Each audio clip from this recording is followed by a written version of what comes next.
That sense of being dispersed isn't because of poor concentration. It is an indicator you've been disregarding. I will demonstrate how to locate that message, what a few call the shadow, enabling you to stop wandering aimlessly and find your path again. We are going to begin with a straightforward technique that seems like the complete reverse of engaging in combat. This is no abstract concept. It's a functional tool with roots in foundational psychology, the elements they don't typically teach. The whole point is to perceive what fuels that sensation of being at a standstill, all without declaring war on yourself.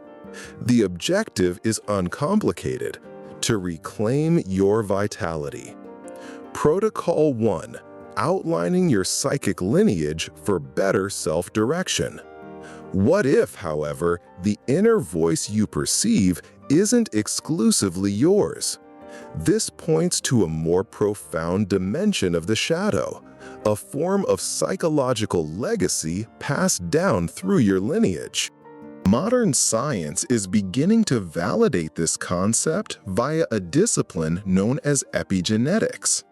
Research in this area demonstrates that significant trauma can alter genetic expression through subsequent generations.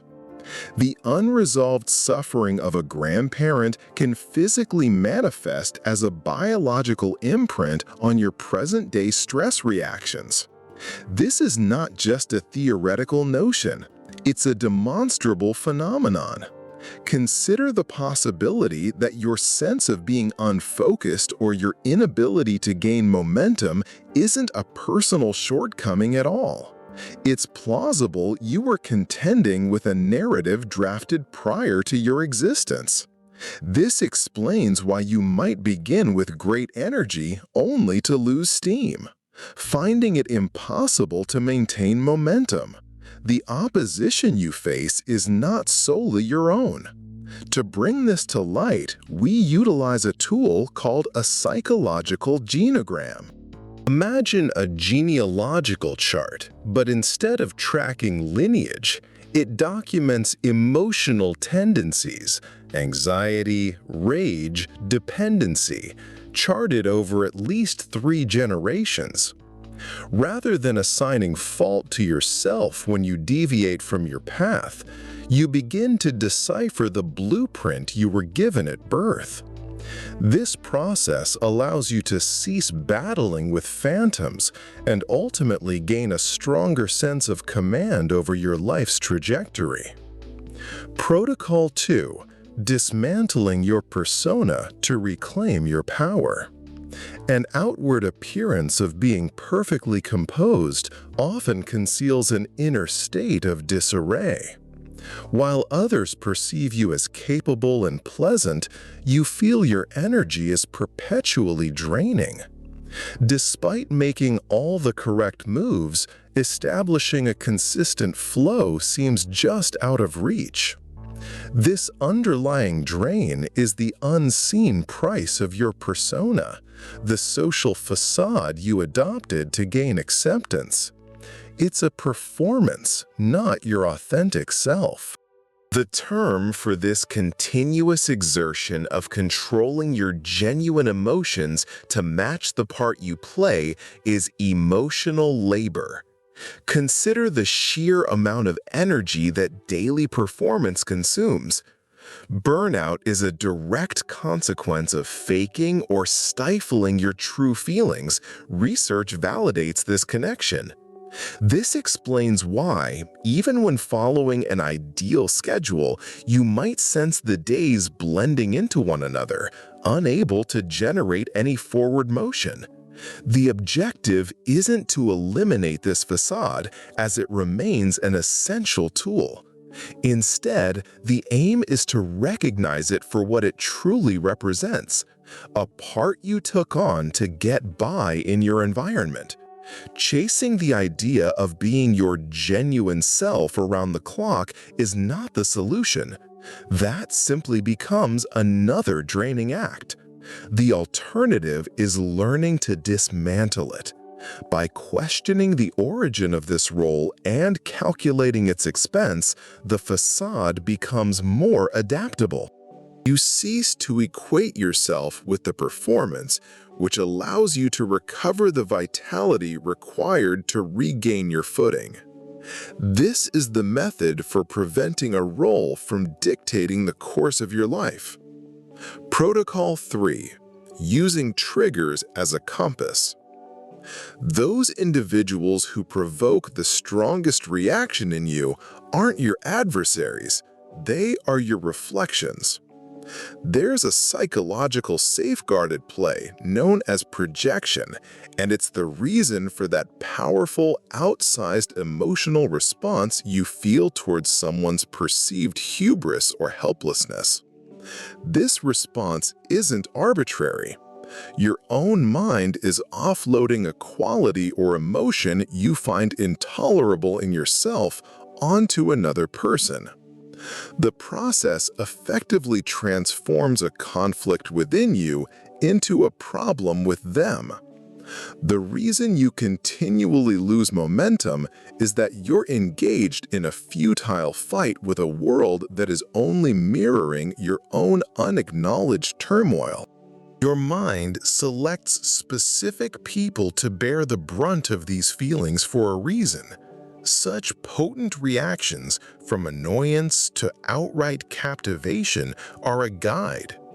They pinpoint a piece of your own shadow that you've declined to confront. Finding your flow is impossible when the real battle is internal. Instead of viewing these provocations as setbacks, start perceiving them as directives. Pose this question: what aspect of myself, which I've been unwilling to acknowledge, is this person's conduct revealing? Doing this converts what was once an energy drain into a powerful tool for unlocking your potential. This is the method for halting squandered concentration, integrating those rejected fragments of yourself, and finally making genuine progress. Protocol 4. Embracing your hidden self to advance. You repeatedly lose your way, and you've resigned yourself to it. You assume the persistent underlying unease is simply your identity, an unchangeable aspect of your physiology. What if that's a total misconception? The method for altering this is known as integration. It involves reclaiming the suppressed aspects of your shadow to make you complete. This isn't a psychological sleight of hand, it's a biological imperative. The inner conflict required to push those aspects down holds your system in a state of perpetual stress. This is the true cause of your inability to maintain consistency. But how can confronting an emotion alter your physiology?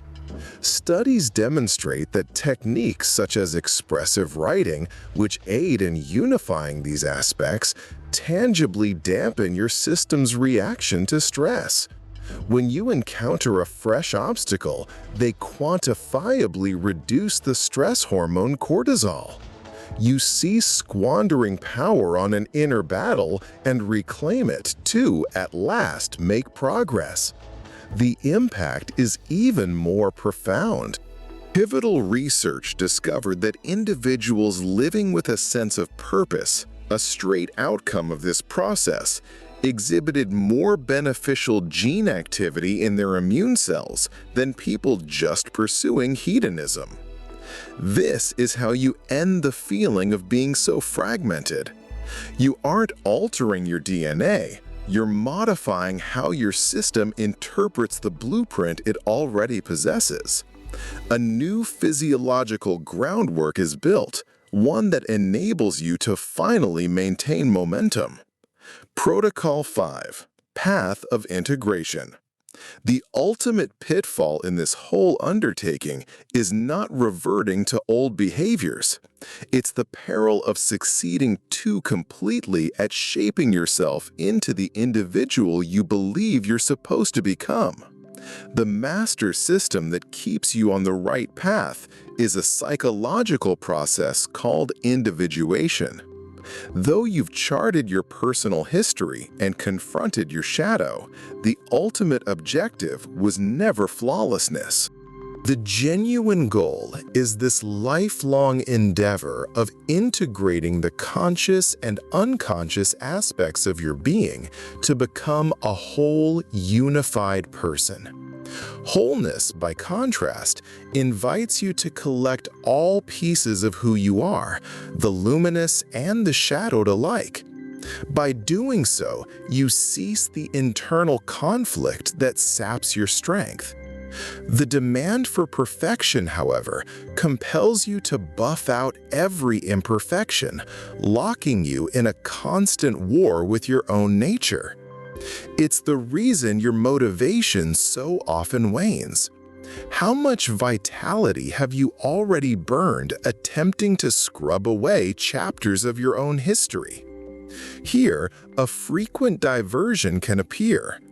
It is called spiritual bypassing, a phenomenon where the ego leverages spiritual concepts to evade the untidy process of integration.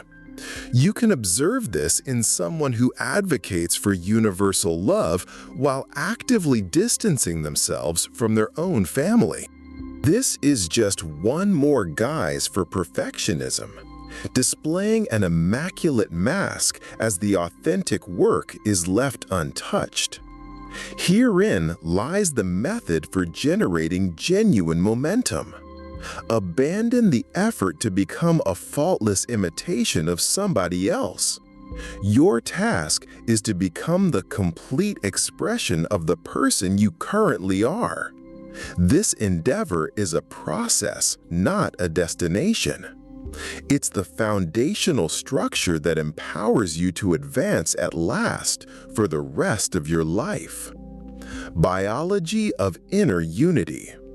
Consider that sensation of being torn in opposing ways is more than a mental construct.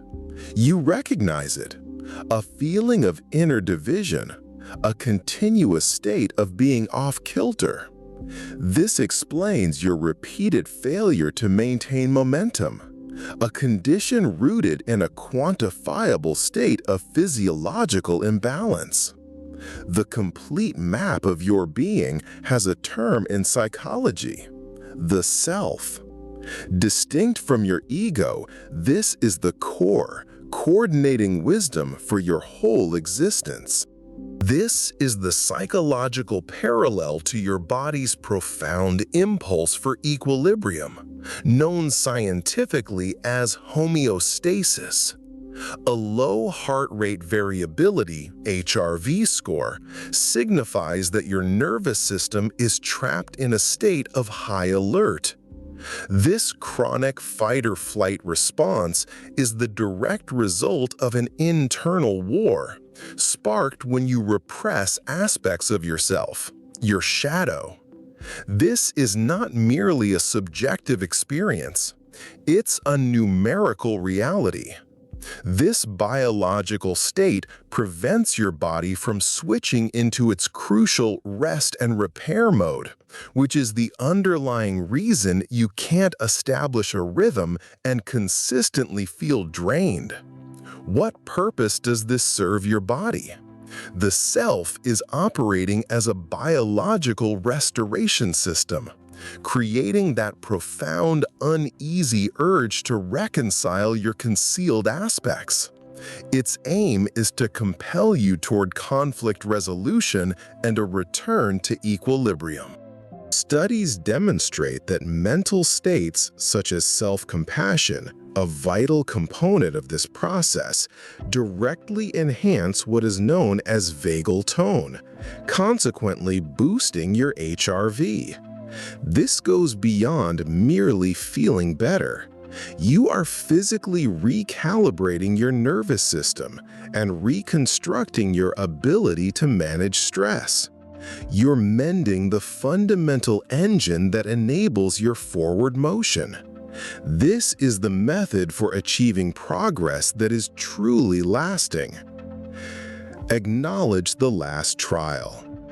At last, you sense you're on the right path. Your apprehension has faded, you possess greater vitality, and you perceive the world with fresh insight. Then a more insidious peril surfaces, subtler than anything prior. A quiet, spiritual pride takes root, causing you to pass judgment on others who haven't undertaken the same journey. This isn't true proficiency.